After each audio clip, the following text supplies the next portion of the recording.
Hello students, welcome to my YouTube channel. আমি এর আগের ভিডিওতে ক্লাস 10-এর একচল বিশিষ্ট দ্বিঘাত সমীকরণের শ্রীধর আচার্যের সূত্রটা লাস্ট করেছিলাম। তো ওই চ্যাপ্টারে আর কিছু অংশ বাকি রয়েছে, সেটা আজকে আমি করাবো। তো সেই টপিকগুলো আজকে যথাসম্ভব শেষ করার চেষ্টা করব। সেটা কি, আমরা কি জানি কোনো দ্বিঘাত সমীকরণের আকারটা কি হয়? ax² plus bx plus c equal to 0, যেখানে এটা হচ্ছে এক্স স্কোয়ারের সহগ, বিটা হচ্ছে এক্স এর সহগ, সিটা কার সহগ? হ্যাঁ, এক্স টু দি পাওয়ার 0 এর সহগ। তো আমরা এই সমীকরণটা সমাধান করে আমরা বীজ পেয়েছিলাম, গতদিন আমরা শিখেছিলাম। কি বীজটা পেয়েছিলাম? X equal to minus b plus minus root over b square minus 4ac by 2a। ঠিক আছে? তো এই কন্ডিশনটা ভালো করে ফলো করবে। হ্যাঁ, আমরা এইটা কিন্তু পেয়েছিলাম। আচ্ছা স্টুডেন্ট, একটা জিনিস খেয়াল করবে,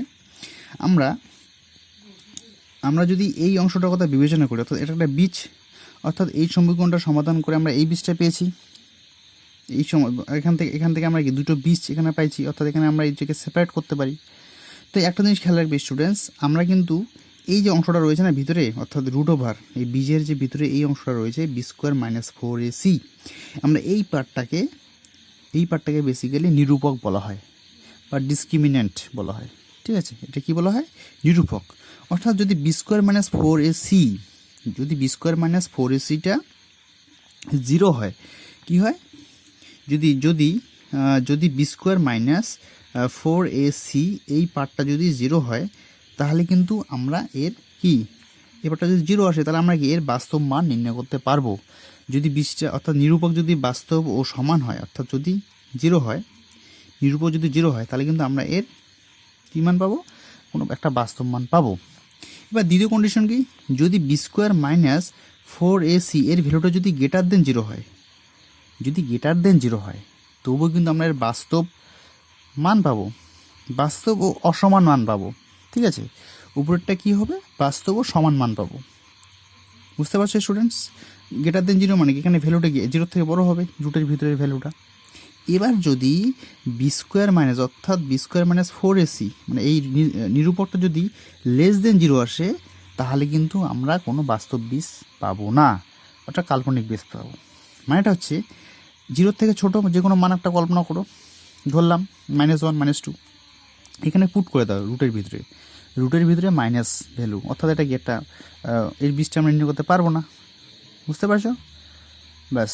তো এই কন্ডিশনটা কিন্তু খুব ইম্পর্টেন্ট। হ্যাঁ, এটা মনে রাখবে। এটা বইয়ের মধ্যে রয়েছে, তোমরা বইয়ের মধ্যে আমি বলে দিচ্ছি, দাগিয়ে দিচ্ছি এই জায়গাটা। এই যে এখানে বীজের প্রকৃতি অর্থাৎ ডিসক্রিমিন্যান্ট, এই অংশটা বাস্তব। বি স্কোয়ার মাইনাস 4ac 0 হলে বাস্তব ও সমান হবে বীজের প্রকৃতিটা। আর যদি গ্রেটার দেন 0 হয়, তাহলে কি বাস্তব অসমান হবে। যদি লেস দেন 0 হয়, তাহলে কোনো বাস্তব বীজ পাবো না। তাহলে বীজের প্রকৃতিটা এরকম হয়, মনে থাকবে। বাস, আমরা নেক্সট টপিকে যাচ্ছি। তাহলে নেক্সট টপিক হচ্ছে এই বীজের উপর বেস করেই, অর্থাৎ আমরা এই বীজটাকে দেখো, এখান থেকে আমরা দুটো বীজ কিন্তু সেপারেট করতে পারি না? কীরকম? একটা আমরা লিখতে পারি -b plus root over b square minus 4ac by কত 2a, একটা লিখতে পারি। আর আমরা আরেকটা কি লিখতে পারি? এক্স ইকুয়াল টু, আমরা আরেকটা বীজ লিখতে পারি না, এক্স ইকুয়াল টু অথবা -b, এখানে কি minus root over b square minus 4ac by 2a। বুঝতে পারছো? এবার ঘটনা হচ্ছে, এই জায়গাটা ভালো করে দেখবে। হ্যাঁ, আমরা প্রথম বীজটাকে আলফা ধরে নিলাম, কী ধরলাম? আলফা হিসেবে ট্রিট করলাম, তারপরটাকে বিটা হিসেবে ট্রিট করলাম। বাস, তাহলে আলফা ইকুয়াল টু এটা, বিটা ইকুয়াল টু এটা। এবার এই সমীকরণ, অর্থাৎ এই যে আলফা বিটা, অর্থাৎ এই দুটো যদি আমি যোগ করি, এই দুটো আলফা প্লাস বিটা যদি যোগ করি, অর্থাৎ বীজ দুটো যদি আমি যোগ করি, তাহলে দেখি কী রেজাল্টটা আসে। তা যোগ করি, তাহলে আলফা প্লাস বিটা যদি আমি করি, তাহলে কী আসবে? আলফার ভ্যালুটা কত ধরছি আমরা? এটা -b plus root over b square minus 4ac by 2a। এখানে বিটার ভ্যালুটা কত ধরছি আমরা? এটা, অর্থাৎ plus -b minus root over b square minus 4ac by 2a। Clear? তো আমরা এখানে এখানে নিচে আমরা হর যেটা আছে অর্থাৎ আমরা কি লসাগু করতে পারি বা এলসিএম নেই, 2 এলসিএম আসবে, আসলে কি এটা এরকমই থাকবে, মাইনাস বি এখানে প্লাস এটা থাকবে, তারপর এখানে প্লাসে মাইনাসে minus b minus root over যা আছে তাই। Clear students? দেখো এই অংশটা এখানে minus b square minus root over b square minus 4c plus root over b square 4c এই দুটো কিন্তু ক্যান্সেল হয়ে যাচ্ছে। ঠিক আছে, তাহলে এখানে কি পড়ে আছে আমাদের?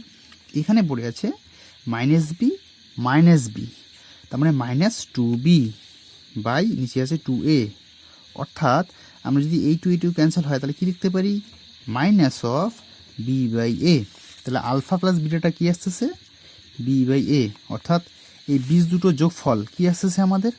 মাইনাস বি বাই এ। আমরা যদি আরও ভালো করে বলি যে বীজ দুটো যোগফল, অর্থাৎ কোনো দ্বিঘাত সমীকরণের বীজ দুটো যোগফল কি হয়? বীজ দুটো যোগফল কি হয়? এই বিটা কার সহগ? এক্সের সহগ, অর্থাৎ কোনো দ্বিঘাত সমীকরণের বীজদ্বয়ের যোগফল ইকুয়াল টু মাইনাস এটা হচ্ছে এক্স, এখানে লিখতে পারি আমরা এক্সের সহগ বাই এটা কার সহগ?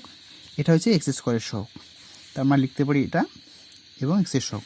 অর্থাৎ এটা একটা কন্ডিশন, হ্যাঁ, এটা তোমরা একটু মনে রাখবে, এটা কিন্তু খুব ইম্পর্টেন্ট, এটাতে কিছু অঙ্ক আছে। আমরা এটাকে যদি আমরা ভাষায় লিখি কী লিখতে পারবো আমরা? অর্থাৎ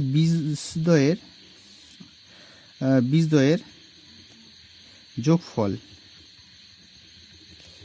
ইকুয়াল টু কি লিখতে পারি? মাইনাস অফ এটা কার সহগ? বিটা এক্সের সহগ, সহগ বাই এক্স স্কোয়ারের সহগ, এটা হচ্ছে এক্স স্কোয়ারের সহগ। এটা কন্ডিশন, আমরা এটা এভাবে লিখতে পারি। ক্লিয়ার? তো এরপরে কি করা যেতে পারে? দেখো এরপরে খুব সোজা, আমরা এরপরে ধরলাম আমরা কি বীজ দুটো আগে যোগ করলাম, এবার আমরা কি করব? বীজ দুটোকে গুণ করে দিই, কি কন্ডিশন আসে? আলফা ইন্টু বিটা করি, এটা বলে কি আসবে? অর্থাৎ আলফার ভ্যালুটা কত? আলফার ভ্যালুটা যেটা মাইনাস বি, এটা হচ্ছে minus b plus root over b square minus 4ac by 2a into বিটার ভ্যালুটা কত? এটা এখানে শুধু মাইনাস হবে, এখানে minus b square minus 4ac by 2a। Students এই জায়গাটা ভালো করে দেখো, অর্থাৎ আমরা যেটা ক্যালকুলেশন করি তাহলে কিন্তু দেখো এখানে এই যে এদের যদি আমি গুণ করি তাহলে কিন্তু এই রেজাল্ট আসতেছে, অর্থাৎ এখানে যদি আমরা ধরি এটা এ প্লাস বি ইন্টু এ মাইনাস বি, অর্থাৎ আমরা এই ফর্মটাই কিন্তু স্কোয়ার মাইনাস বি স্কোয়ার আকারে লিখতে পারি, উপরের যে ফর্মটা রয়েছে। অর্থাৎ আমরা কি লিখতে পারি? মাইনাস বি তার square plus b square minus 4ac root তার স্কোয়ার, তো সরি এটা মাইনাস হবে, হ্যাঁ, square minus b square by 2a। তাহলে এবার কি করতে পারি? অর্থাৎ মাইনাস বি স্কোয়ারটা প্লাস হয়ে গেল, অর্থাৎ বি স্কোয়ার মাইনাসে রুটটা উঠে যাবে, মাইনাসটা প্লাস হয়ে যাবে 4ac বাই 2a। এই বি স্কোয়ার ক্যান্সেল হয়ে যাচ্ছে, এখানে 4a বাই কত? 4ac বাই 2a আসতেছে, এখানে আবার এখানে a স্কোয়ার, এটা হ্যাঁ 2a স্কোয়ার হবে, এটা গুণ করলে কত হয় আমাদের? 2a ইন্টু 2a কত হয়? 4a স্কোয়ার হবে, হ্যাঁ এটা 4a স্কোয়ার হবে। ক্লিয়ার? 4a স্কোয়ার, অর্থাৎ কি আসতেছে আমাদের এখানে 4 ক্যান্সেল হচ্ছে, এখানে একটা a ক্যান্সেল হয়ে যাচ্ছে, অর্থাৎ কি আসতেছে ক্যালকুলেশনটা আমাদের? c by a। অতএব আলফা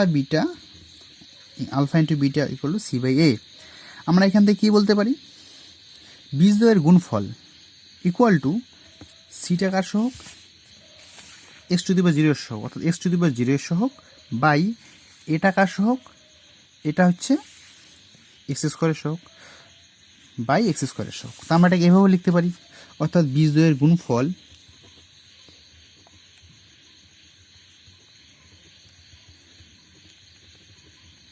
ইকুয়াল টু কি লিখতে পারি? এটা হচ্ছে এক্স টু দি পাওয়ার 0 এর সহগ বাই এক্স স্কোয়ারের সহগ। Students clear? এটা একটা কন্ডিশন, হ্যাঁ, এটা মনে রাখবে, এটা খুব ইম্পর্টেন্ট।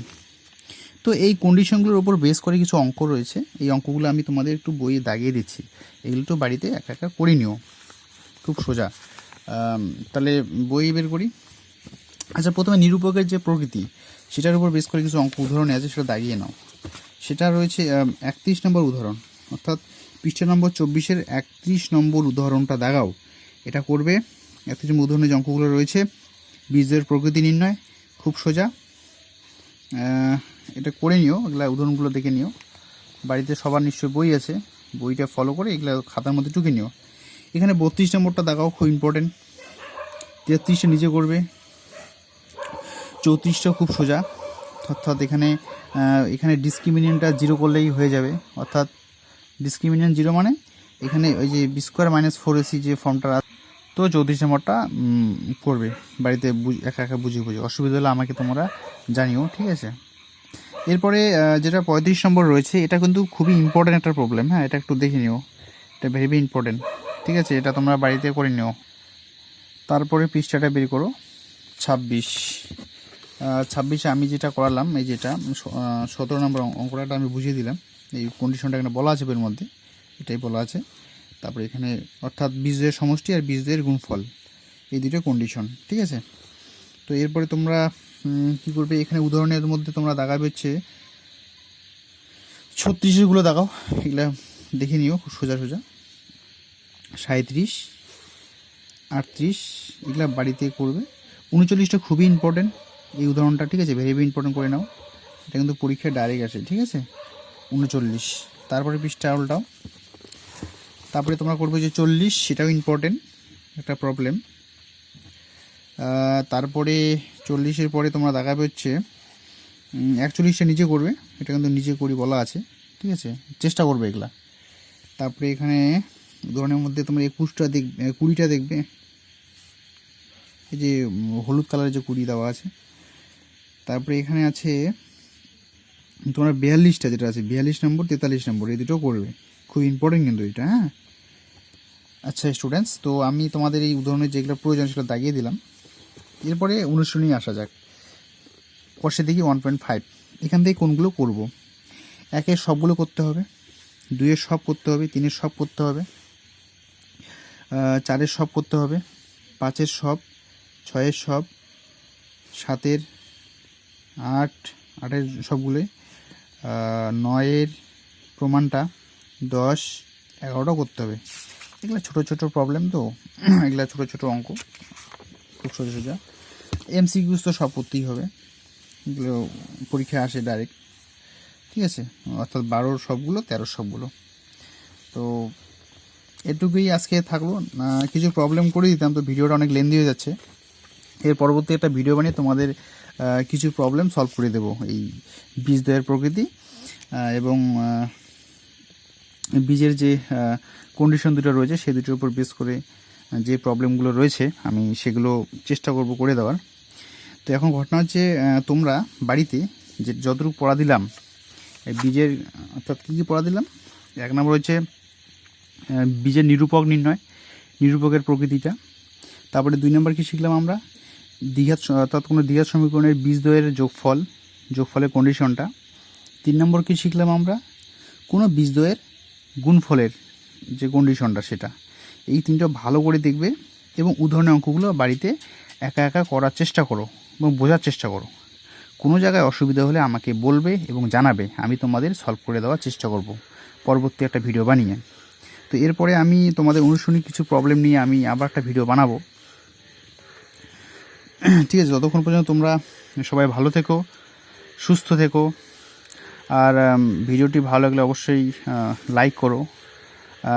কোনো সমস্যা থাকলে তোমরা আমাদের যে টেলিগ্রাম গ্রুপ সেখানে জয়েন হতে পারো। আমি টেলিগ্রাম লিঙ্কটা দিয়ে দেবো ডিসক্রিপশন বক্সে বা কমেন্ট সেকশানে। তারপরে অবশ্যই সাবস্ক্রাইব করতে ভুলো না। তো ঠিক আছে স্টুডেন্টস, ভিডিওটি দেখার জন্য সবাইকে ধন্যবাদ।